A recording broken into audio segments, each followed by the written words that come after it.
Hey, what's up, guys? Happy Wednesday. Happy hump day. What's up? It's Brandon. I got a nice haircut, fresh. Yeah, I shaved my hair, but my face I forgot about. No, I'm just joking.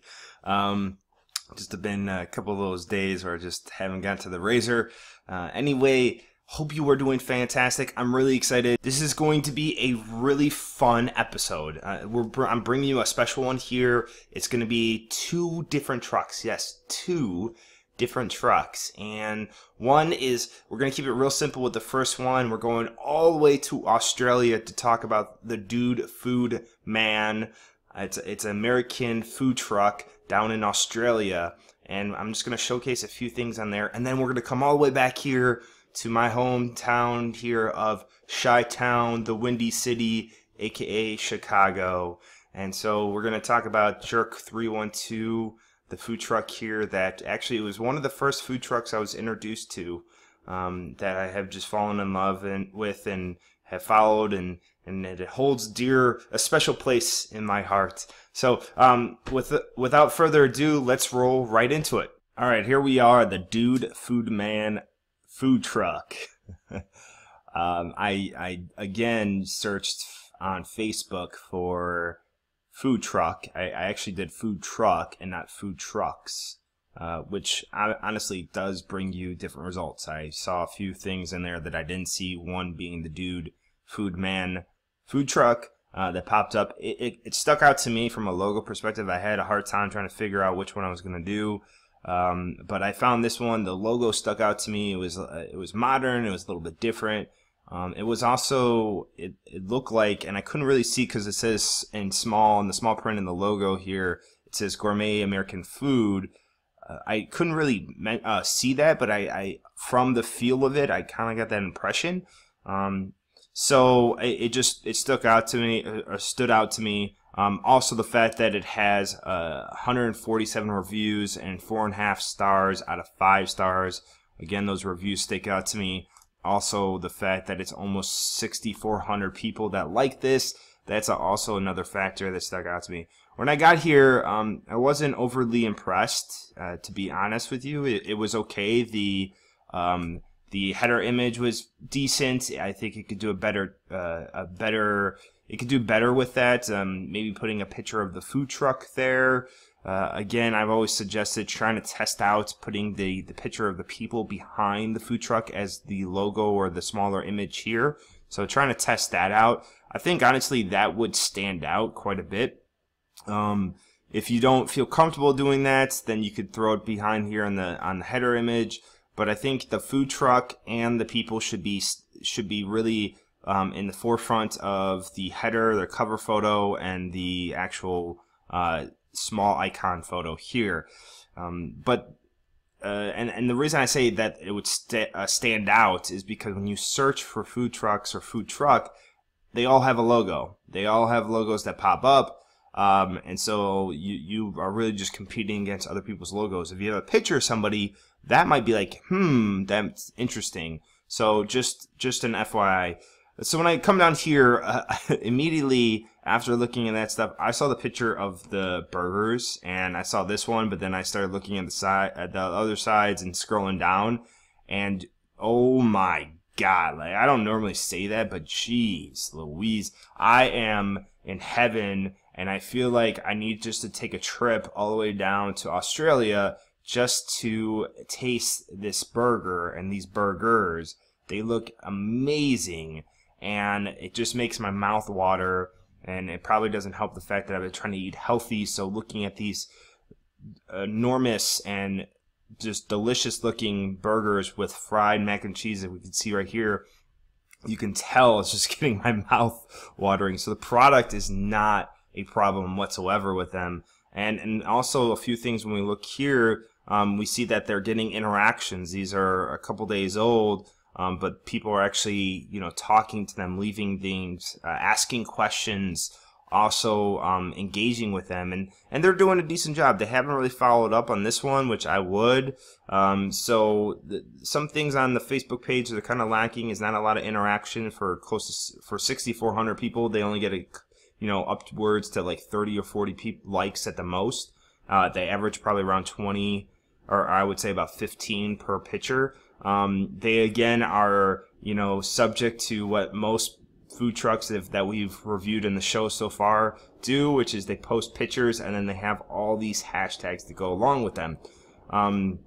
So what they're doing here is they're obviously posting from Instagram. That's getting posts here, and again they're just posting in hashtags in the caption, not knowing that they could save themselves the hassle of this popping up on Facebook by just going ahead and actually putting it in the comment section. But I mean, look at these burgers; they're fantastic. So this is not really what I want to focus in on too much. When we go over to Twitter, they're lacking on interactions. It's because they're again just reposting from Instagram. They have a decent following here, but they could really do a better job. Another thing I wanted to point out is that they don't have a website. I could not find one.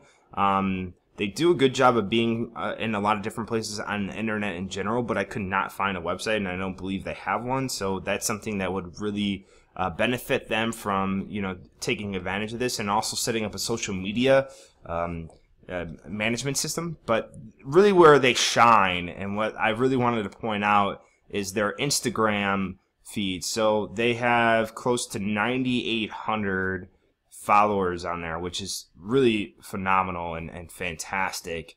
They're doing a great job.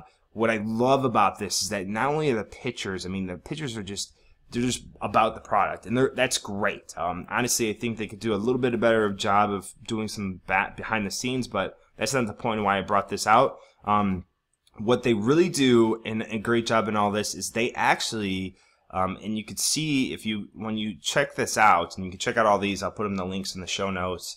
But when you look at this, they're getting a lot of likes and a lot of comments, but what they really do a great job of is they actually are reposting from other people. So all those pictures are actually not made by them. They are made by customers who they are following, that they notice that they post them and tag them in it. And so they just pull them and repost them onto their own Instagram, and then give credit to the people that did that, which I just absolutely think is genius. I actually I didn't think about that myself, and I think that's an opportunity. You don't have to do it every single time. They do it pretty much every time that I pulled up a picture. I haven't gone through all 777 pictures, but they definitely, from the handful that I've looked at, they do that pretty much for all of them. Which again is great for Instagram. It gives them credit. It helps them get interactions. Other people see it. Those people who take those pictures really feel a part of the brand. It's just brilliant. You don't have to do it every time, but overall, it's a great strategy to include in your efforts on Instagram. A big, thing why you have to be careful when you do this is that when you repost to the Facebook and Twitter, what happens is you have all these hashtags, but then when the person isn't linked, or when you have an @ sign like this, it's not going to translate into Facebook, and it's also doesn't always translate to Twitter because the usernames aren't the same. So you gotta be careful. So when we looked at some of the Twitter posts here, you'll see is like this one, there's no link to it because there's no name, and so normally you would want it to be linked. So just be careful with all of that. So just the last thing here with the Dude Food Man, as I mentioned, they're in a lot of different places on the internet. So if we look and scroll down, they have some coverage from a food perspective. They got some PR going on here. That's great. They're on a couple different sites, so I think that's fantastic. So definitely, check them out, take a look, see what they're doing. I really think that just to take a piece away, one piece out of all this is really the perspective of the Instagram reposting someone else's picture and giving them credit. You can really do that from all posts from Facebook, Twitter, or Instagram. So definitely keep that in mind. All right, now on to the second food truck, and I'm really excited about this one. Although I was really excited about the Dude Food Man because of the burgers were so delicious looking and just mouth-watering that it literally, I'm probably gonna have to go eat a burger tonight. Thank you guys, and if you see this, you know what? I'll give you my address if you want, and you can send me a burger. I don't know if it'll still be good, but it sure does. I'll give it a shot. All right, so moving on to the next food truck here, we have Jerk 312, and Jerk 312 again is one of these food trucks that were here in Chicago. They've done a great job. I'll tell you a little bit about them after we go through their different sites. But they just do a really really good job of just being good at what they do and then being everywhere. So one thing, they have a website here, and the website is fantastic. There's a few things I would change on the website in perspective that they are not updating the schedule right here. The little the Twitter part here and the schedule is cut off a bit. But look, this is what I've been talking about for the last couple episodes.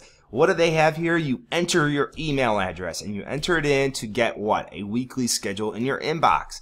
If you love this food truck and you want a weekly schedule, you can just submit your email and you get it right there. They give you that option. It's a great option. Really take advantage of that. If you have a food truck or you're thinking about doing it, put up a website, do that. Give them some sort of incentive to get their email address, and then also give them other things like special coupons, maybe insiders, information about certain things. Let them become a part of it and use email as a tool to give them that kind of exclusivity in the sense that they can get other information that they normally wouldn't get if they were just following you on Facebook, Twitter, or Instagram. They also sell some merchandise here, which is pretty cool. And then they have a blog section here, which let's just take a look. So as you can see, it's really all about them. I would change that up, and we'll get into that in a whole different subject, but that would take a while just to explain. But I think blogging is actually great. You could talk about a lot of different things, and not just self-promotion, but bringing some value to your customers, letting them, again, another way of letting them in to who you are and what you do, and being more transparent about everything. So the blog is a good idea.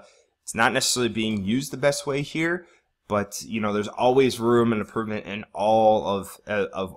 every food truck's marketing efforts, and that's the point of the show. It's just to point out the good and some of the adjustments that can be made. So let's move on to their Facebook. Wow, I'm having a hard time talking today. Not that bad. I'm just joking. But let's move on to their Facebook page. So, and again, just a wonderful job on their Facebook page. If you're new here, click here to like, below, blah, blah, blah. So this is a little bit of an outdated picture. I would change that up so this is not getting cut off and that this is in there, because that's arrow isn't going to the like page anymore. It's over here. So I would just update that. They got a decent amount of following. They got really good reviews, almost 100, on one shy of 100. And maybe I will be that 100th. Actually, I'm going to be that 100th. So after this show, I'm going to go ahead and give them a great review. 4.6 stars out of 5. No duh about that one. And as we move down here, I mean, you just look at their food and you can just tell how good their food is by the pictures. And some things just to point out here. They obviously are adding, as most food trucks do now, as far as when they have pictures, they have these hashtags that are linked with them, and they actually are interesting. What they're doing is not, from what I can tell, at least from the surface, is that they're not actually reposting all of their pictures from Instagram onto Facebook and Twitter. Actually, they should be doing that, or some of it, but they're not. They actually don't have a lot of pictures on the Instagram. We'll take a look at it. What they're doing, though, is they're using some sort of social media management tool. So probably like, what I'm gonna guess here is probably like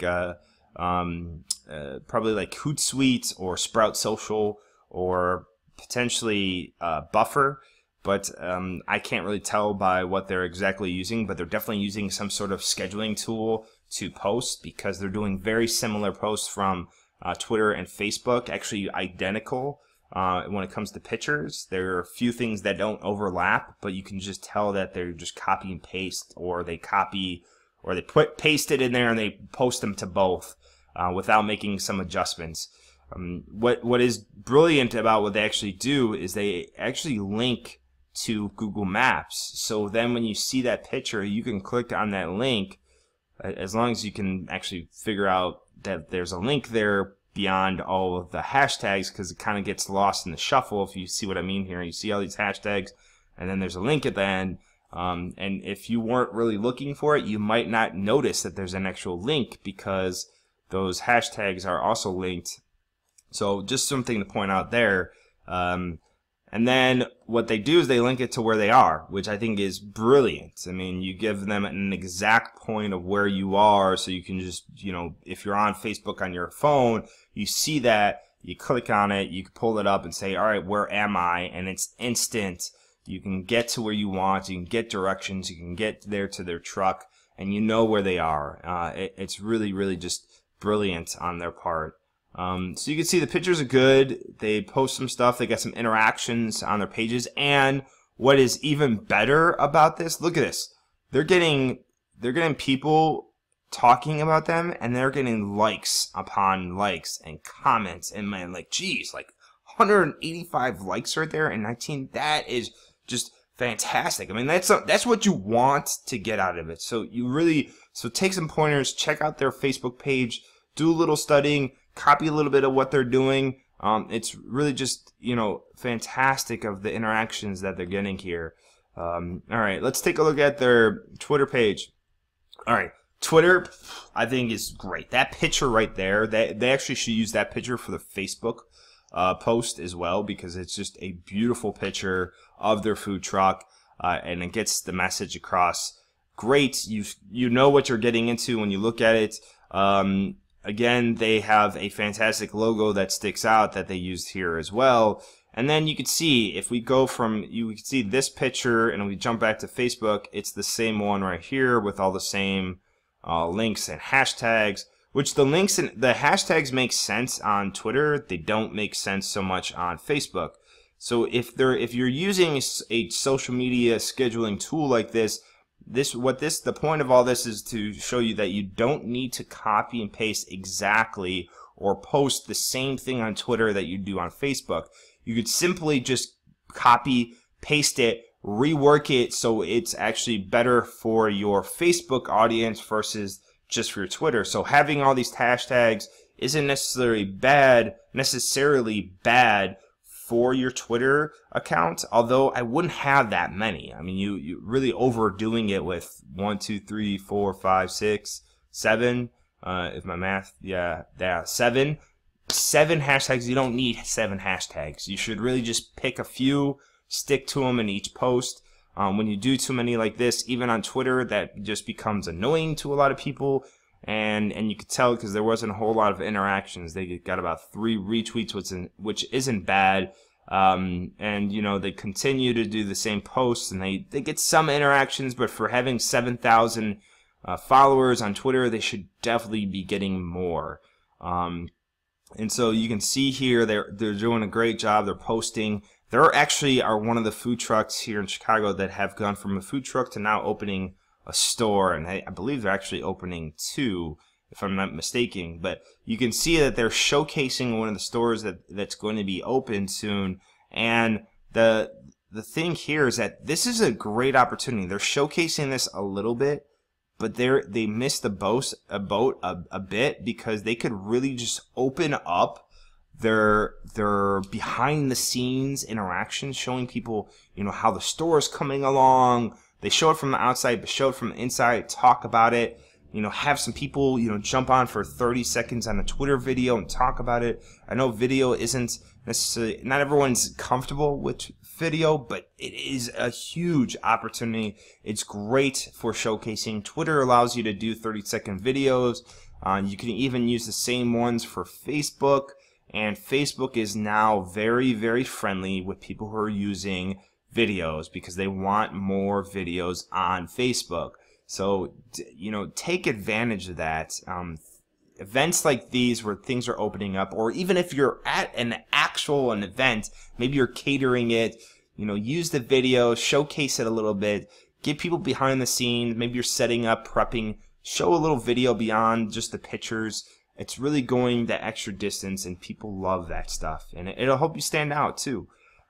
So they do a good job here, and then on their Instagram, all right. So here actually they are showcasing it a bit, but it looks like it's a repost. This is our back bar. It's looking pretty amazing, don't you think? Can't wait to see this our space finally. The draft beer taps are going to look sexy coming out of that wood.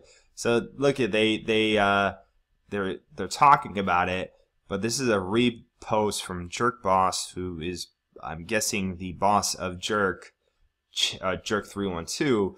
So they're utilizing that. I would have posted. I didn't see that on Facebook. I would have posted that definitely on Facebook. I definitely would have posted on Twitter too. And let's take a look. Maybe I just missed the boat and didn't see this. But no, it doesn't look like I missed it. They just didn't post it on there. So again, they did do it on Instagram. That's something they definitely should have posted on Facebook and on Twitter, and use the same picture, but change up the messaging a bit. But there you go. I mean, I love Jerk 312. They do a really good job. They have a good website. There are definitely some updates they need to do there. They need to change things up a bit. Just rework it a tad on their Facebook and on their Twitter, and also on their Instagram. So check them out. I'm gonna put all the notes and the links down in the show notes down below. There you have it, guys. I hope you enjoyed. This was the 4th episode of the food truck marketing review show.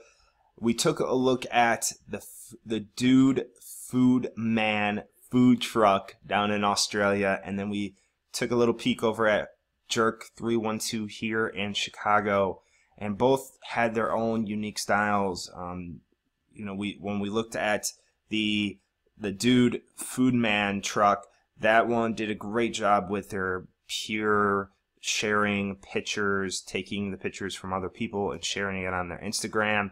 And then Jerk 312 just did a great job overall. They have a website, they have an email sign up for their weekly calendar. They link to their post of where they're going to be at. They have some great pictures. They do a little bit of inside, letting you in from the insider perspective on Instagram.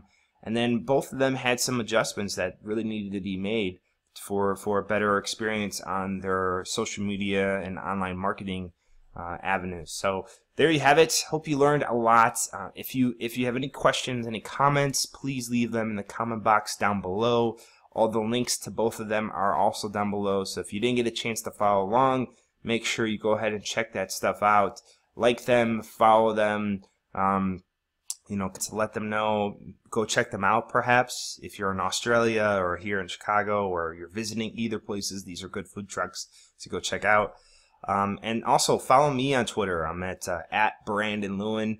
So make sure you check me out. And if you're on YouTube, subscribe. You'll get these videos a couple days early. And then if you're on the blog, you want more of a more description and a little bit more of an interaction part from there, make sure you subscribe to the blog as well. And sign up for the email on the websites at brandonmlewin.com for all exclusive information on marketing, and getting a very exclusive bi-monthly newsletter that I send out that are just really insightful pieces that I love to share with people and get that conversation, the conversation going and the relationship built. And that's really the purpose of all this. So again, any questions, any comments, leave them in the box below. Until next time, stay purposeful, stay insightful, be bold, be different, and I'll talk to you later. Deuces.